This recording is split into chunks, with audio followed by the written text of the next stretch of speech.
तो आप लोग कैसे, आप लोग अच्छे होंगे। आप लोग केसारी लाल यादव का ये बॉडी वाला वीडियो देखे। पवन सिंह के कुछ फैंस लोग बोल रहे थे, कल केसारी लाल लाइव आ गए तो उनके कुछ फैंस बोल रहे थे कि केसारी लाल यादव पवन सिंह का कॉपी करते। तो भाई किधर कॉपी करते, अभी आप पवन सिंह को बोलो करके दिखाओ, तब हम समझेंगे कि हाँ कौन कॉपी करता है।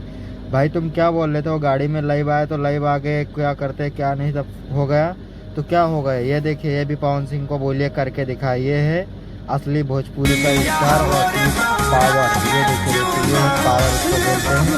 बहुत बड़ा लाजवाब सॉन्ग पे रील्स बना दिया खेसारी भाई ने। कल ही एक बस गाना आ रहा है आप लोग के बीच, इतना बड़ा सॉन्ग है दोस्तों, कुछ कहने को नहीं। कल रिकॉर्ड टूटेगा पक्का, कल गाना एकदम से दम दम बवाल निकलेगा। तो आप लोग इस गाने को सुनने के लिए रेडी हो जाइए और चैनल को सब्सक्राइब जरूर कर देना ये गाने सुनने के लिए। आप लोग से नेक्स्ट वीडियो तक के लिए जय हिंद, जय भोजपुरी, जय केसारी भाई।